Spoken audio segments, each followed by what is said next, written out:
V studiu so se mi pridružili Agata Glas, lektorica poljskega jezika na Filozofski fakulteti v Mariboru, ter Kaja Hercog in Jože Pepevnik, študenta. Dobro jutro želim. Vsi pa imate eno skupno ljubezen, to je poljski jezik. Agata, vi ste prišli v Slovenijo pred 15 leti iz Poljske z namenom, kar je pa zelo zanimivo, študirati slovenski jezik. Tako. Jaz sem se za slovenski jezik v bistvu popolnoma naključno odločila in po prvem letu sem želela priti v Slovenijo, zato da se naučim malo več slovensko. Seveda, če ti greš v državo, v kateri se ta jezik govori, odneseš veliko več. In potem sem prišla najprej na poletno šolo, potem sem pa spoznala eno skupino Slovencev in sem se odločila, da ostanem tu pa študiram naprej. Sicer moj namen je bil na začetku kakšne pol leta, eno leto, ker takrat še sploh ni bilo teh študentskih izmenjav, ni bilo programa Erasmus in tako naprej. Jaz sem pravzaprav bila edina tujka tu v Mariboru, kar je bilo zelo hecno, ker vsi so me poznali, vsi so vedeli, kdo sem in vsi so se v mene pač vedno tako na mene osredotočili. Ampak okej, po prvem letu je bilo že boljše, potem sem si mislila, okej, še eno leto, na koncu pa je prišlo 15 let, tako da, ja, ni bilo pa tam namensko. Skupina študentov, torej pravite? Skupina, mislite kako? Skupina študentov, v bistvu zaradi skupine študentov ste prišli sem, ali vas je prepričala skupina študentov, da ste ostali v Mariboru? Prepričala me skupina študentov. Tako, zelo verjamem. Kje ste sploh slišali za slovenski jezik na Poljskem? Se pa ne ravno veliko Slovencev ne živi, ne? Ja, na Poljskem lahko ti normalno študiraš slovenščino. So oddelki, na katerih imamo prav smer študija slovenščino. Jaz sem zaključila tudi študij slovenščine na Poljskem. Tako da tam normalno študiraš slovenščino.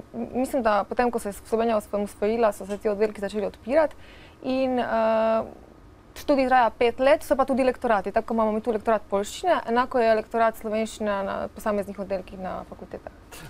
Kaja in Jože, vidva pa sta tudi na nek način navdušenca nad poljskim jezikom. Sicer ne študirata poljščine, ker v Sloveniji v bistvu lahko študiraš samo v Ljubljani, se mi zdi. Kaj študirata drugače? Jaz študiram slovenski jezik in angleški jezik s književnostjo. Jaz pa slovenski jezik in književnost. Ampak poljščina zakaj? Pač imeli smo na izbiro bodisi poljski jezik, bodisi makedonski jezik na lektoratu tujega slovanskega jezika in potem sem se bolj ali manj jasno naključno izbral sem si poljski jezik, ni mi bilo žal. Našel sem nekaj podobnosti s slovenskim jezikom, tudi precej dobro mi je šlo pri učenju. Tako da mi ni žal za to izbiro. No, jaz sem pa v prihodnosti se vidim tudi kot mogoče učiteljica lektorata v tujini in poljščina je potem bila dobra podlaga za to. Vi imate konkreten razlog, ne? Jože, vi ste pa šli po šoli, ne? In potem, tu je pa lektorat za poljski jezik, tu je pa lektorat, ne vem za kateri drug, pa ste izbrali poljskega. Da, popolnoma naključno, no. Ja. V bistvu eni sošolci in sošolke so precej tuhtali in izbirali, kaj bi bilo bolje glede urnika. Vi pa ste bolj odločni, ne? Ne, ampak v bistvu odločitev v zadnjih 5 sekundah, ko dobiš list pred roke in se moraš nekam podpisati. Glavno, da vam ni žal. Agata, mimogrede, kako govorimo Slovenci ali pa govorijo študentje poljski jezik? Če mi poslušamo kakšnega tujca, ki govori slovensko, je lahko včasih komično, se ne norčujemo po tem jezik, ne? Ampak je lahko smešno, kako govorimo mi poljsko? Ja, jaz moram reči, da v redu. Mogoče na začetku so male težave. Poljščina je kar težki jezik, se mi zdi, je precej šumnikov, š, č, ž, te številke 1950. Se to imamo tudi? A kaj? Ja, 1985. To so recimo številke, ki na začetku vse Kaja se spomni.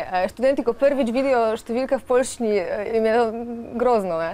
Potem ti naši pregovori, ščepžešinje, šonžmivščinje, to je res precej težko. A to je pregovor? Ja, mislim pregovor, tak je rek, ja. Tako da v bistvu na začetku mogoče prvič je malo straha, ampak potem pa z lahkoto gre, tako da ni. Če pride Slovenec na Poljsko, v kakšno veliko mesto in ne zna niti besedice poljsko, se bi razumeli glede na to, da je poljščina slovanski jezik? Ja, bi se. Sicer vedno opažamo, da lažje se sporazumevajo Slovenci, ko poskušajo malo hrvaško govoriti vmes, ker hrvaščina je malo bolj podobna poljščini.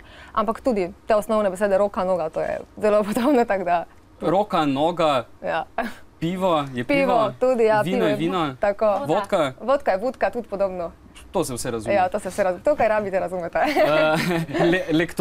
Lektorat organizira ogromno stvari, ko sem bral na spletu, v bistvu vse, kaj pripravlja. V bistvu gre za neke vrste izobraževanje tudi na Poljskem. Vsako leto greste tja. 13. maja, zdaj letos, greste tudi na Poljsko. Kam? Letos gremo v Wroclaw, Krakov ter to koncentracijsko taborišče Auschwitz-Birkenau. Denimo predlani smo bili v Zakopanah, lani smo bili v Krakovu, Lublinu, v Varšavi. Vsako leto enkrat letno lektorat oziroma gospa profesorica organizira izlet, tako da so za študente, ki se vsako leto znova pač prijavijo na ta lektorat oziroma vedno nove študente, so približno enake možnosti vsako leto. No. Kaj vas pa najbolj fascinira na Poljskem? Kar nekje, kje ste že bili vse? Jaz sem bil sem v Lublinu na poletni šoli en mesec v letu 2011. Kaj me fascinira, v bistvu samo dejstvo, da pač poznamo osnove jezika. Tudi ljudje smo, se mi zdi, precej podobni, nasploh so mi všeč.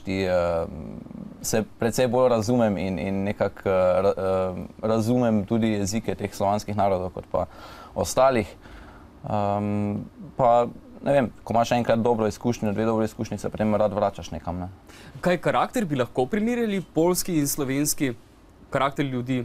Lahko, ta podobnost, o kateri je Jože govoril. Ja, vsi smo za zabavo, za žur. Jaz sem živela v študentu na Gosposvetski dolga leta in moram priznati, da nisem nekih... Niste imeli problemov privajanja na to okolje? Niti malo. Takoj sem se vključila v družbo, ni bilo problema. Kakšne izkušnje so pa vaše z lektoratom? Ja, jaz moram najprej poudariti, da študij je naravnan bolj teoretično. Pri poljščini pa smo res teoretični študij nadgradili tudi s praktičnimi primeri, tako da se dejansko znamo pogovarjati. Če gremo na Poljsko, se znamo dogovoriti, recimo, kaj bi naročili, kaj bi kupili, vse to. Ne?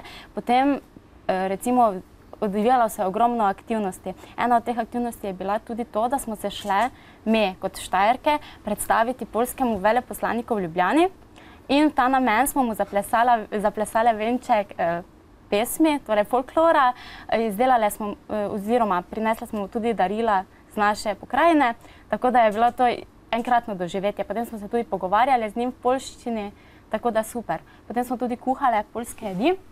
Recimo, katera je najbolj znana poljska jed? Pirogi. Kdo? Naprimer, pirogi. To je lahko, mi smo pirogi, mislim, da so to pirogi. Mi smo si izbrali take s skutom in z jagodami. No, potem smo tudi kuhali oponke in to je bilo druženje, recepti so bili v poljščini, tako da smo združili poljsko znanje, zabavo in res smo se veliko naučili pri tem. Jože, če bi pa moška skupina kuhala poljske jedi, kaj bi pa potem izbrala? Wiener Schnitzel verjetno ne. Ne, verjetno ne. Mislim, da bi moška skupina precej bolj po pijačah posegala, morda pa bi kuhanje prepustili ženski skupini. Ja, seveda ne, tudi potrebno je se zliti nekako z okolico in prepoznati. Dajte mi povedati eno največjo prednost, če znamo govoriti poljski jezik. Mimogrede, 40 milijonov je Poljakov, tako da že to je ena velika prednost, ampak nasploh.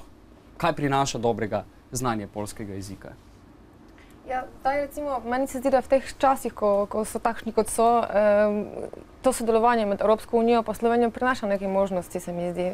In na področju gospodarstva se tudi veliko dogaja in tu se mi zdi, da kar naprej se srečujemo s Poljaki in v Sloveniji in na Hrvaško, kamorkoli odideš, moji študenti vsi pravijo, da vse povsod so že srečali nekoga, ko poljsko govori in da so lahko prisluhnili, pa kaj zanimivega povedali. Tako da tudi te poletne šole Erasmus izmenjave, vedno je nekaj Poljakov zraven in vedno se srečujejo in neke besede in nekaj hecnega. Tako da tu mislim, da študenti ogromno odnesijo, kljub temu, da se ti zdi, da te je malo poljščina, ampak vseeno je.